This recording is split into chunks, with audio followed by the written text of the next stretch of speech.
Most people blow the dopamine in the first 10 minutes of the day. It could be junk food, it could be TikTok, it could be gooning, whatever it may be. And then they wonder, when they begin to study, when they begin to work on their business, they can't focus for even 10 minutes. That is what I like to call dopamine loading. And it's the easiest way to destroy your focus, as shown in the high dopamine graph. However, on the flip side, you can also dopamine load in a positive way, in a way to make you addicted to being productive, as shown in the low dopamine graph over here. Don't roast my art skills in the comments, but I promise you, this all makes sense and you'll understand how you can be addicted to productivity. So let's get it, GK style. Before we hop on this bad boy whiteboard, let's quickly go over what dopamine is. A lot of people think dopamine is a feel-good hormone. It is somewhat, but it's more so of a motivational hormone. It's more so of an anticipation of reward hormone. This is exactly why you can binge TikTok or YouTube or goon for 2 hours, and at the end you won't feel that good after it, because it's more so about the chase. So if you can master your dopamine and use it towards your advantage, you will be unstoppable. And that's exactly what we'll be going over on these whiteboards today. Where the fuck is my pen? Hey, there we go. Found it. Let's go. Dopamine time. We have high dopamine, we have low dopamine too. That's supposed to be a sun and that's supposed to be a moon. Moon looks like a fucking banana, but don't worry, you get is the moon, right? This is the peaks and troughs of dopamine, as well as over here as well. And D1 is what I've called your baseline dopamine levels. So let's just say you wake up first thing in the morning, and the first thing in the morning you decide to grab your phone, scroll on TikTok and bust one whilst you're at it, causing the peak. And this peak feels fucking amazing. You just woke up, you got so much dopamine in your brain. Feels amazing. But of course, what do we know about instant gratification? Feels very good in a moment, but afterwards, it comes back at you. That's exactly why your dopamine drops below baseline. So your brain essentially doesn't really like being overstimulated, which is exactly why it drops below baseline. That is dopamine debt. So think about it as if you're borrowing money, right? This is the interest that you're paying on that dopamine or on that money. So you see this dotted line being your dopamine baseline. Now you're essentially performing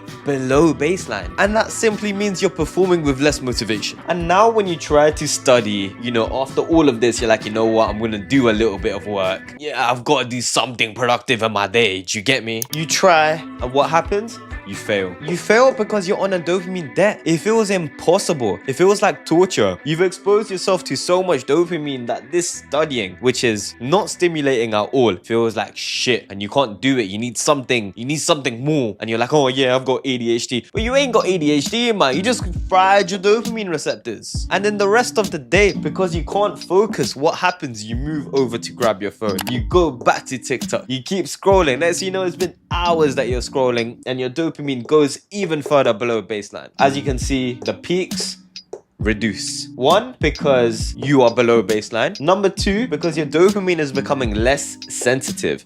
So imagine a Netflix show. You watched it first thing in the morning. Comparing it to watching it again throughout the day, it wouldn't feel as good as the first thing in the morning. It wouldn't feel as good as this first spike over here. And eventually, when you keep indulging throughout the day, first of all, of course, bro, you haven't got shit done. Like, you tried to study right here, but you didn't. You couldn't. And eventually, your baseline will decrease. Let me get my blue pen for that. What the fuck is that? Oh, here it is. So this is the short term. This is what happens on a day-to-day basis. If you keep indulging in this, let me show you exactly what happens in the long run. And I'm gonna call this one D2, being dopamine 2. Your baseline has now decreased from dopamine 1 to dopamine 2, a decrease. So now that your dopamine's decreased from D1 to D2, you have essentially less motivation within your brain. And what does that mean? The work that you do is not gonna feel as good. You're not gonna be able to focus as long. That gym session that you go to isn't gonna feel as good. And the worst part about it is that 1, you don't get the delayed gratification of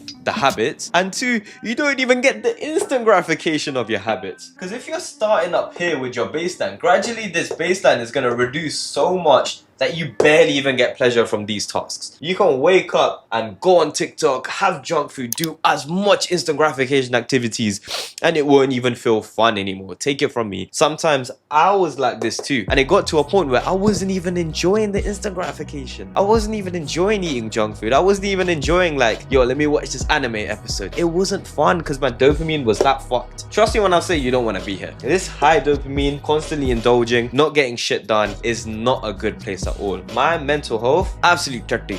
absolute dirty. So now that we've got this down, what happens when you indulge in high dopamine early in the morning, how you can't work for your life, let's move on to the low dopamine approach, which is the approach that I've now taken, and it's a lot better than this one, and I can get a lot more shit done. So this is what happens when you wake up and you give yourself more natural dopamine sources, or you completely avoid artificial dopamine sources. By natural dopamine, I mean cold showers, exercise, morning sunlight, even just drinking water. By artificial dopamine, you already know, we went over so many examples of it: TikTok, gooning, junk food, all that shit. So imagine this one is cold shower, imagine this one's morning sunlight. Each one gives you a sustainable rise in dopamine, not absolutely crazy like this one. And the best thing about it is that it doesn't even go below baseline, because you didn't fry your brain. It's such a small dopamine hit, and that's exactly why they recommend, yeah, do cold showers before you're studying, because it gives you that extra little dopamine that helps you push forward for longer. So now you're more focused. Your dopamine is even higher than the baseline that you started off with, meaning that you simply have more motivation. And if you keep indulging in this, you have a clean morning, and at the end of the day, even if you do want to indulge in a little bit of instant gratification, you want to watch a Netflix episode, you want to scroll on socials a little bit, you want to play a little bit of video games,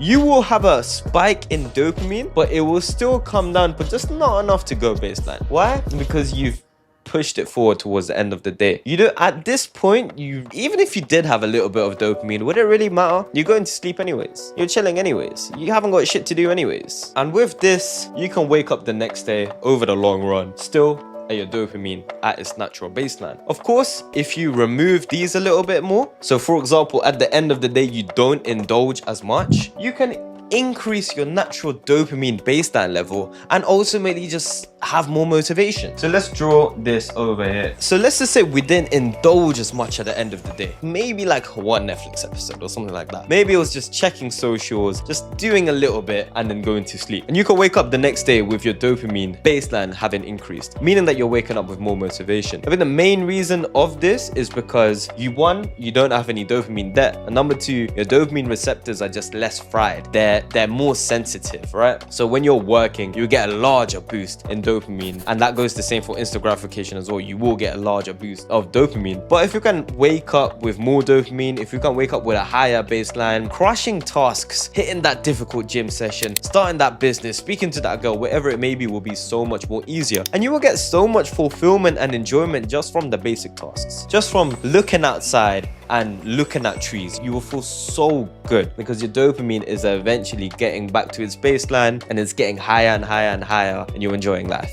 right? Of course, you don't need to spike your dopamine baseline as much as you need. If this works with you, and if it ain't broke, don't fix it. You don't need to live like a monk, but it depends on you. If you want to tighten it up a little bit more, if you want to get a little bit more results, a little bit more focus, go on. So just to summarize, would you rather have discipline be the most painful thing ever, or be the most addictive thing ever?